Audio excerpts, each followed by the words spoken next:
Welcome to another edition of Panther Sports Talk right here on WIU. I'm your host, Rich Moser. We're joined by EIU baseball coach Jimmy Schmitz, and we're indoors today, Coach, because the weather outside, not nice. I guess one of the advantages this week of the weather not being nice is you guys only really have a little lighter schedule, one game on the road at St. Louis, and they're 2 hours away, so I don't know that this weather is even impacting them right now.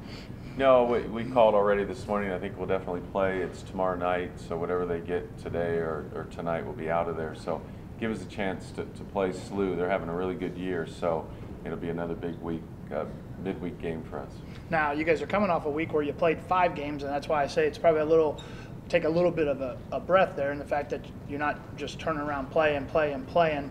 Last week you started off the week really well. You guys kind of were on a roll a little bit. You beat Illinois 8-4. You came back, you beat Illinois College here 8-5. And in the Illinois College game, that's a game where you really were trying to get some young guys an opportunity to play because you're playing against a lower division opponent. Yeah, I mean, the big win on Tuesday, but on Wednesday we got about 4 or 5 guys that, really don't get many at-bats, and we need them on the weekends to pinch hit or to play. So it was nice to get those guys in. John DeVito, a catcher, is really doing well, and we're going to give him a look because every time we play him, he does well for us. So, he made a good day for himself, and that's why we play those midweek games.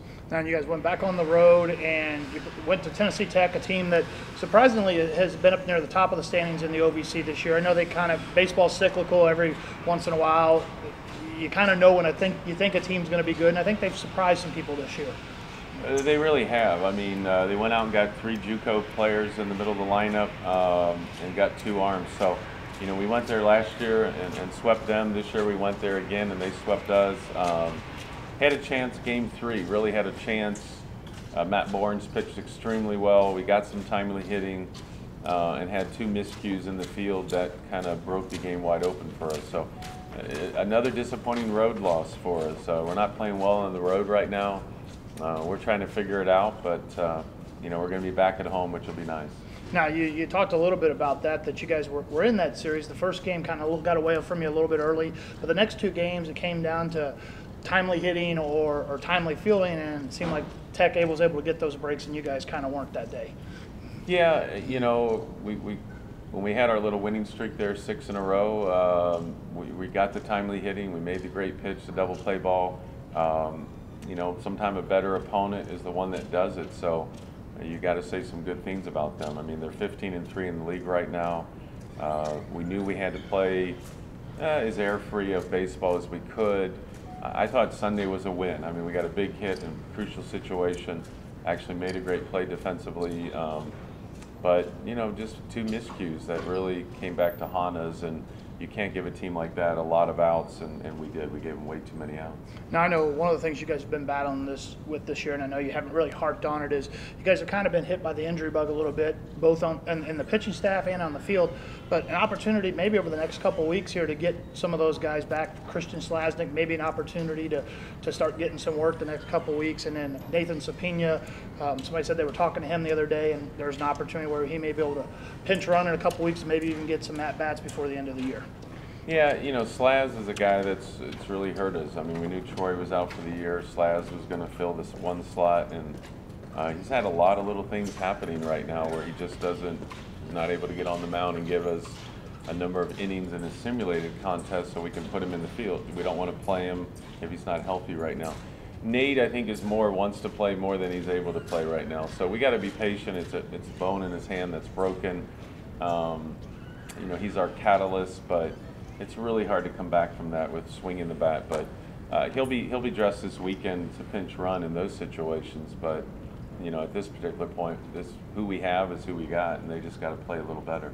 Now, you talked about upcoming series, and you talked about playing on the road. You guys are back at home. You're playing another team that's kind of in the middle of the race in the OVC standings right now. You're playing Southeast Missouri this week, a 3-game series here this weekend, 3 o'clock Friday, 1 o'clock on Saturday and Sunday. What have you kind of seen on them? I know you guys, it's early in the week. You're probably not in-depth scouting yet, but they probably have played some people in the conference you've already played, so you probably have some preliminary reports on them. Yeah, I mean, what we get on them right now is that they really just do everything pretty well. They don't have a great number 1 arm. They don't have an offense that you're scared about, but they've found a way to win some games. So, again, we're back at home. I think we're 6-2 at home right now. So it'd be great to play a lot more games at home, but we haven't. So hopefully just being at home gives our guys a little confidence that we need in this. You know, we don't use the word crucial much, but it's really crucial. If we don't play well this weekend, you know, I think the tournament is really out. So with 5 weeks to go, I don't like saying that, but we really got to play well. And I was going to ask you about that. You still have 5 weeks of series of baseball left, and you kind of look at the standings, and you guys have really, if you look at where they stack up right now, out of your 4 out of 5 weeks so far, you guys have played teams that are top 4 out of the 5. So you're getting some teams that record-wise are more comparable to you guys. So an opportunity to maybe get a little bit of momentum going here and continue to stay in the race. Yeah, I mean, we set a goal a couple of weeks ago to be 14-10, and knowing what we had left. The guys know what's out ahead of us. They know who we play. Everyone we're playing with, they're kind of battling to get in the tournament too. So again, we're going to be playing more games at home, and that's, I think, going to feed into a little confidence we need. All right, Coach, best of luck this weekend. Remember that series at home this weekend, 3 o'clock on Friday, 1 o'clock on Saturday and Sunday. Hopefully everybody will be out at Coach's Stadium to see all those games. Be right back with This Week in EIU Athletics. Garoppolo in the shotgun, empty backfield, 3rd and 9. He sets up, 4-man rush. He's going to throw into the end zone. Touchdown, Chris Wright. Taken away by West. Nixon in the front court, into the defense. Scores, and a foul. Eastern Illinois Panther Sports on WEIU are brought to you by the students of WEIU TV Sports. The live sports production team consists of students from Eastern Illinois University, Lakeland College, and surrounding area high schools. WEIU is your home for Panther Sports.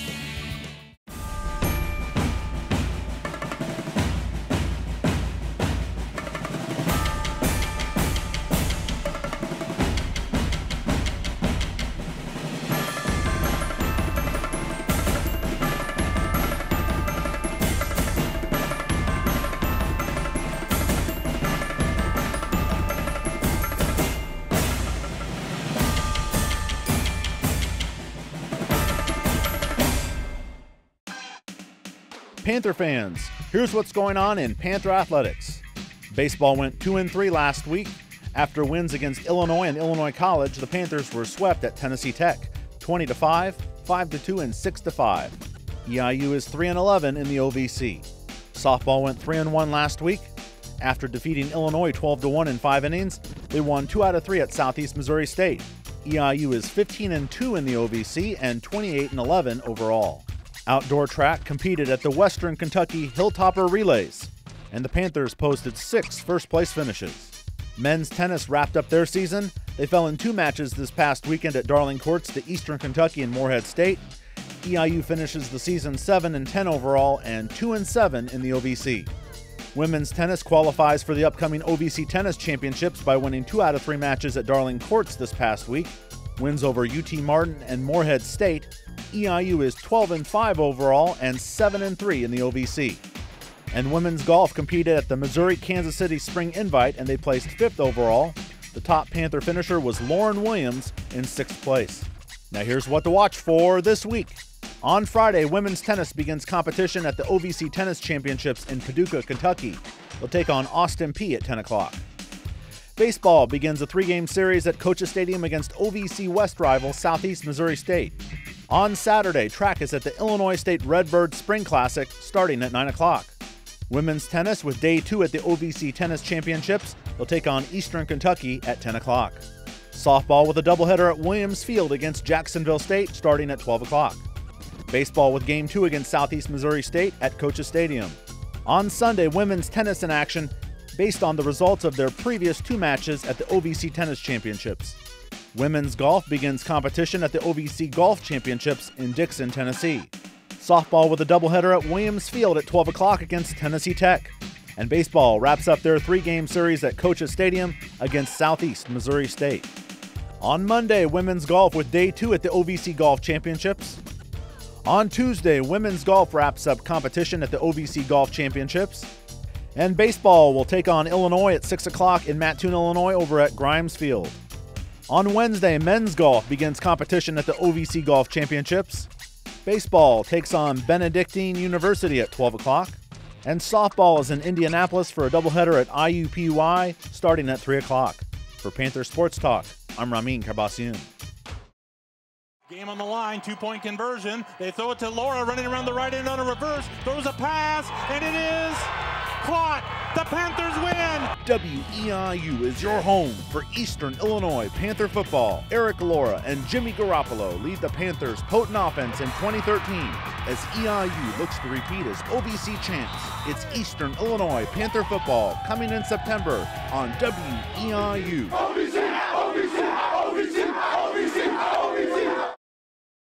Welcome back to Panther Sports Talk. We're now joined by EIU softball coach Kim Schuette. And Coach, you guys continue to rack up the wins there. I know you didn't get a sweep like you've been doing the last couple of weeks, but still took the series down there at Southeast Missouri. And anytime you can take a series on the road, that's just an extra plus in the win column. Right. It's always a battle at Seamount for us. Whether they're having a great year or we're having a great year or whatever, it's always a battle. And we kind of got a wake-up call game 2. They had 4 runs, we had 1, we gave them 3, so that kind of hurt. But, you know, it was really good to bounce back on Sunday. Saturday night at the hotel, we kind of met and talked about the games and talked about what we were going to change for Sunday. And I was so pleased with our approach and so pleased with the way the kids came out and kind of bounced back from that.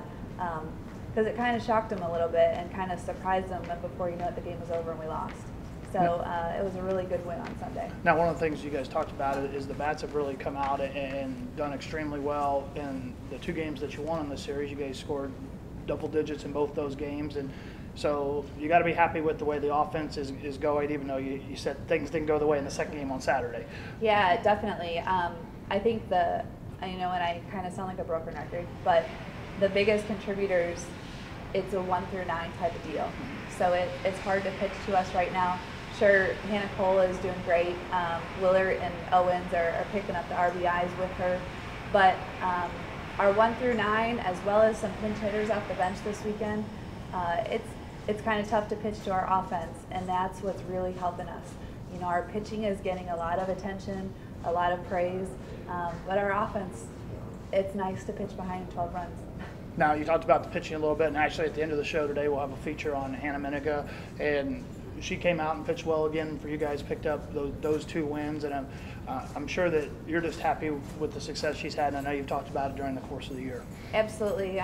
She's done great, you know, and she's got the flashy strikeout numbers, she's got the low ERA, and the kid is humble. She doesn't want to talk, she just wants to get out there and throw the ball and make the ball move and giggle with her teammates. So she's all about the team, and it's nice to see someone who works really hard get the praise, but also put it right back on her teammates. And it's just a fun environment to be around right now. Now, one of the other young ladies on your team who received an award this week, received the Athletic Director's Award, Abby Wood. I know her role has kind of changed year to year with the team, but it's always been one of those people that, if you talk about a consummate teammate, that's somebody that you want to recruit and have that person on your bench, whether they're the star player or the number 13 or 14 player. And I guess talk a little bit about her, that people may not know her because she's not out there as often as some of the other players you have. I don't know how anybody couldn't know Abby Wood. I think all 450 athletes know Abby, or Abby knows them. Abby is outgoing and bubbly and in your face, and she just wants to be a part of Eastern and Panther athletics. And you're right, she hasn't always been the superstar, and her roles kind of change depending on the years, but she's a constant. She's a constant for the pitchers in the dugout, talking about what's working, what's not. She's a constant on the field with, you know, chirp, chirp, chirp, trying to control the defense. And the kid just has energy that is so contagious and a beautiful smile, and she's just a neat person. She's done a lot for Eastern in her 4 years, and that award that she earned the other night was so deserving, and she had no idea she was getting it, and her parents were there. It was a neat night. Okay, now you guys will move forward and schedule a little bit different, a little bit lighter this week. Last week you had a couple extra games thrown in there. I know you've been you lost some earlier in the year battling Mother Nature, so you've been trying to pick and choose spots where to put them in, and don't have any that I know of yet scheduled for this week, but part of that is because you really have 2 big non-conference matches or doubleheaders on Saturday and Sunday against Jacksonville State, Tennessee Tech, 2 programs that traditionally over the last number of years have really been up near the top of the league. Absolutely. Jack State always has the hitting. They can flat out hit the ball, and they may have lost a couple games this weekend, but they have the traditions, they have the confidence, they can swing the bat. And Jack State softball is good, and they're good year after year. Tech has a new coach this year. They have a former player coaching them. They kind of started out a little rocky, but they've been playing pretty well right now. So we need a couple days off. We need some time at practice, kind of slow things down a little bit. And I think this is the perfect time to do it, with the weather kind of hit and miss, and with just kind of keeping the team going and preparing for these 4 games. You're exactly right. Now, these are the last games you'll have against the cross division. Then you'll come back and you'll end the weekends, the end part of the season with 2 big weekends against UT Martin, SIU Edwardsville. And right now, looking at the schedule, those 2 weekends may end up determining who ends up being not only the division champion, but maybe the overall champion as well. It could. And you know, that's always fun to talk about. Definitely fun to talk about with the media. I try and keep our kids in a bubble, and we try not to watch TV or read the newspapers, but of course that's going to happen. We're sitting in a good spot right now, but yet we have 10 games to go. I mean, that's flat out to it. And we have some tough opponents ahead of us, and a couple other people have some tough opponents. And just in the last 2 weeks, the OVC's kind of beaten each other, except for us and SIUE, of course. We finished with SIUE, but that's 3 weeks away.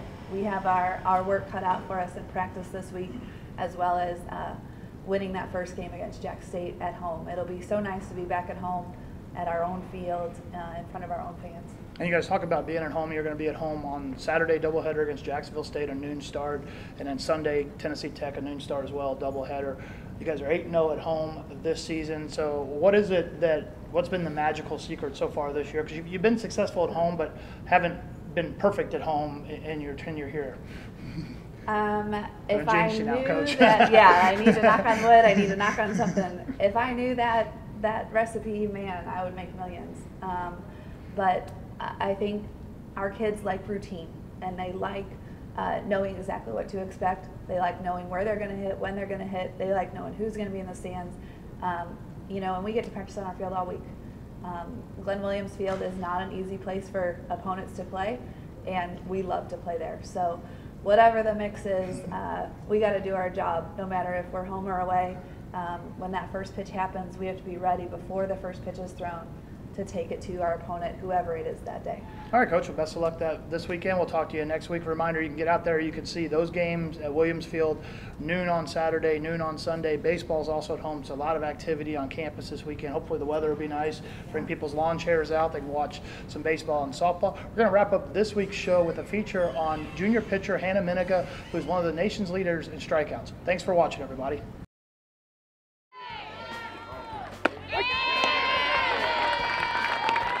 Panther softball has had a strong start to the 2013 season, currently sitting first in the OVC, and their success has been due in no small part to their pitching staff.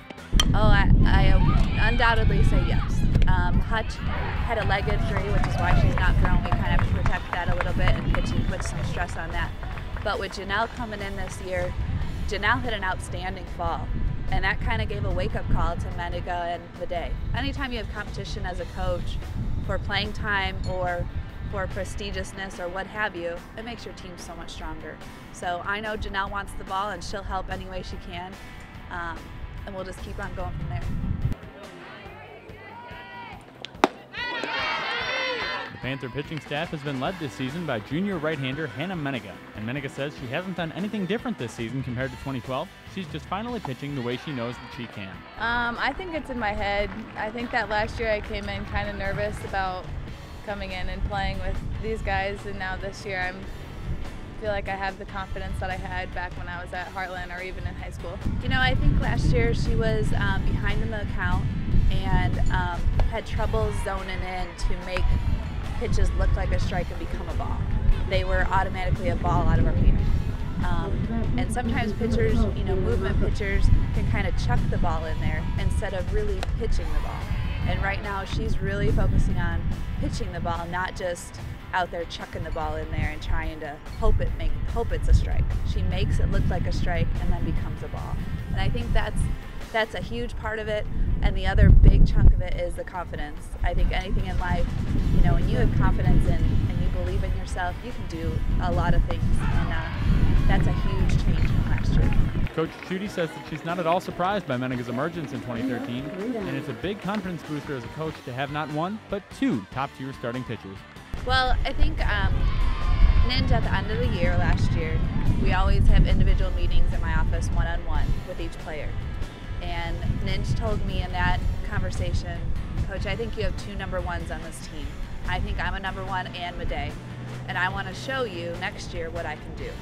And from that moment on, you know, I don't know if she went back home on the farm and threw against the silos every day or what she did, but you know, she threw, and she was kind of hurt last year, through that, and it's not easy transferring in mid-year as a junior college transfer.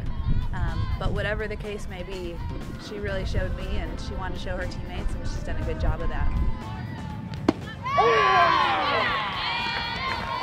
It's a pretty cool situation in that they're both, Madej and Mennenga, are good friends on and off the field. While I'm the pitching coach, they really help each other out. You know, between innings, when something's going good or something's not going good, they're talking to each other about the game. They're not talking about what they're going to have for dinner that night. And I think that's special to have a competitor who's competing for your spot, but yet is also backing you in your spot. Yeah, me and Steph are pretty close on and off the field. If there's anything during the game, if one of us is down or not, one of us is always there with each other's back. Just like last night when I walked the first three batters at the game in the first inning, came right to Steph in between innings and talked to her about it, and she calmed me down.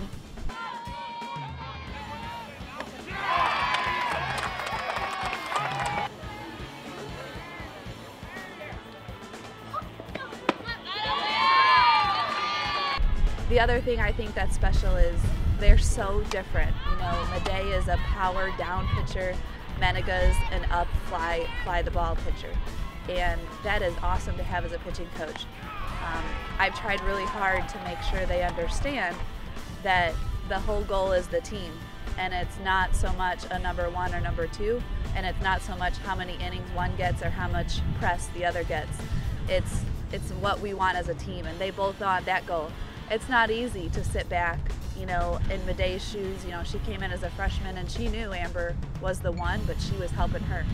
And then last year, Mennenga was kind of sitting back and watching Madej. And this year, it's a great compliment. And honestly, that's why we're good. As for why she wanted to come to EIU, Mennenga says she likes being close to home, and the Gifford, Illinois native said Eastern was just a perfect fit. Even in high school, I always wanted to come to Eastern just because it's so close to home. I've always wanted to play Division I softball, so to have the opportunity to come here was great. We had a situation where a kid didn't work out in the fall last year here and went home because she was homesick, and we had an open spot, which is a kind of a scary, rare opportunity. Like I told Mennenga, it kind of fell out of the sky. She came and pitched against us in the fall and did well. And we were watching her the whole time. And after that, we talked about coming here, and it was a no-brainer. Well, as a pitching coach, I said, what's it gonna take? Go and watch you here. I want you here in January. So then I think a few days later, here came she and her mom and her grandma in my office. We showed her around. And then a couple days later, she said, no doubt I'm coming. And then they bought sweatshirt after sweatshirt after t-shirt after t-shirt. So it was a good day.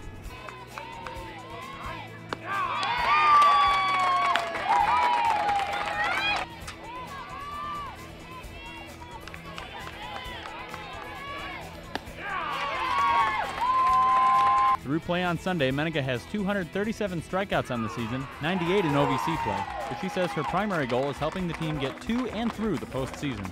Yeah, I feel like the whole team as a whole wants to win, and we're all ready to do whatever we need to do to get there. We want to win conference, so we all know the goals of Panther softball, and we all want to reach them. Well, I think if you talk to the players, it's all about winning that conference and then going to the tournament and going beyond the tournament. I think if you talk to me, the head coach, it's enjoying our day off today and coming out to practice tomorrow. We have to continue to get better. I love the target on our back. I love that people want to beat us and that people are talking about us. But we need to keep on being the aggressors and the attackers that let people chase us. So one day at a time. We have a ton of games left. Yeah, we're sitting in a great situation right now, but with how many conference games we play, there is so much season left, and that's a good thing. That's a good thing to be able to do a lot more damage. Reporting for Panther Sports Talk, I'm Brad Kubiak.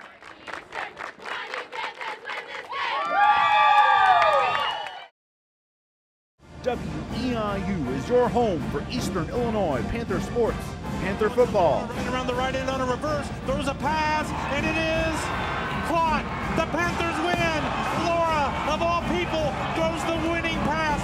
Panther basketball. 6 and shoot, out to Piper. Long three, Panthers lead. Panther greats. WEIU is your home for Panther sports,